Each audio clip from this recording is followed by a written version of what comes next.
obviously grew up here, and your brother played for the Lakers, and your dad had the hope that all three of you and your brothers would play for the Lakers. How does that make the Lakers different than another NBA opponent you might face? To be honest, I don't really look at teams differently. I mean, I go to every game with the same approach, going in to try to get a win, and that's pretty much it. Bill, go ahead.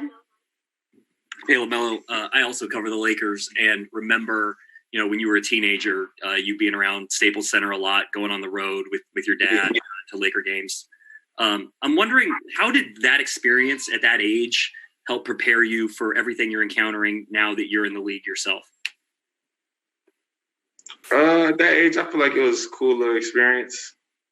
Other than that, I really can't think of too much, honestly. Going back then, I just think of like Lithuania and stuff like that, real far away. So, yeah. Too much. Sorry to cut you off. I just wonder if there's lessons that you learned, or, it seems like that's kind of like an instruction manual that a lot of guys coming into the league don't get. They don't get to see that at that age. And I wondered if that maybe was like some kind of cheat code for you. I mean, no, I'll just say I was enjoying life, I guess. I wasn't really looking at it like that. Dan Wakey, go ahead. Hey, Mo.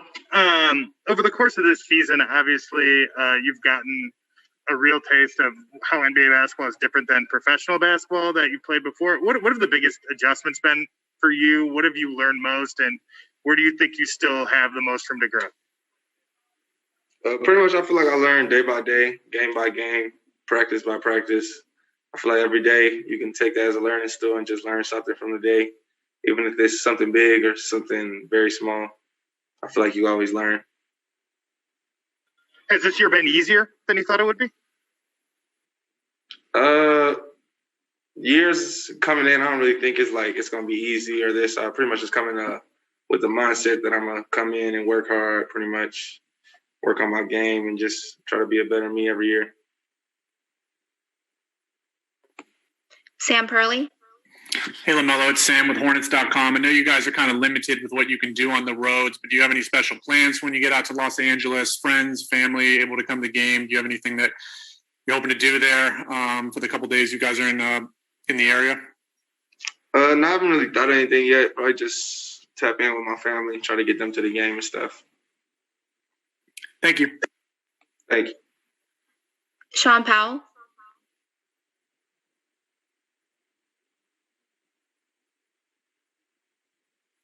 Sorry about that. While it was, I'm sure, fun for you to have an adventure in your years after you left high school, does it feel good to know that you're not going anywhere, that there's some stability now in your basketball career? Definitely. I mean, I thought about that right when I left Australia. I'm like, I could finally be in the States now for a minute instead of not knowing like really where you're going to go every year. So, yeah, that was big. Yeah, and one other thing, what has it been like to speak with Michael Jordan? I know you were too young to see him play and everything, but has there been a connection between you and him? Oh, yeah, definitely. Like I said, I call him Unc and stuff. I already feel like that. And then on seeing him, I mean, I seen highlights and stuff. My pops used to watch him and all that. So, yeah, I definitely seen him growing up. Dave, go ahead. Hey, Lamelo, David Brennan with ESPN out here. What stands out about the time your brother played with LeBron? I know it was only about a half a season before he had that unfortunate ankle injury, but did you get excited seeing him teaming up and sharing the court with one of the better players in the league? Oh, yeah, it was cool for him because I remember growing up, I think that was his favorite player. So to play with him, yeah, that was definitely cool. But like I said, around that time, I think that's when I was in Lithuania, somewhere far. So I wasn't really watching too much basketball or any of that sort. Will you feel any sort of way sharing the court with LeBron this week? I mean, nah. I mean, I grew up a little different, not really on basketball like that. So, nah, not really. But, I mean, it'd be cool. Is there one guy that you looked up to growing up? I mean, it was my pops. So I was big on family and stuff like that. Not really with the basketball. Danny Thompson. Lamelo, Danny Thompson with the 3-point conversion. everybody mentions your dad when it comes to your big basketball influence, but your mom was just as good on the court as your dad was. What is some of the things your mom has told you about basketball, and what maybe a memory to that you might have had maybe playing 2-on-2 or 1-on-1 with your mom growing up in Chino Hills? She used to be outside a lot. Like, she'd play horse when we play. More of the shooting games. So I feel like probably got our jumper from her. Because I guess she could shoot. She was hooping.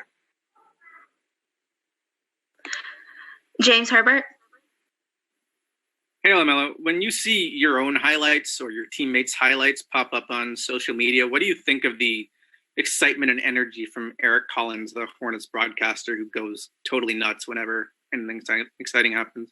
You said Eric Collins, that's his name? Yeah. And that's definitely a great reporter. I feel like a lot of people should be like that, a lot of energy. I mean, it just obviously makes it way funner to watch and everything like that. So yeah, he's great. Thank you. Dan Wakey. Sorry about that, Mel. What have been the moments this season that have stuck out to you most? Whether it's maybe a first basket, a first trip to a different city. Has there been anything that's really stood out as extra special? Yeah, honestly, just the chemistry and how we all bond from the day I got here has been great. So that's pretty much what I'll say. Raphael. Hey, Melo.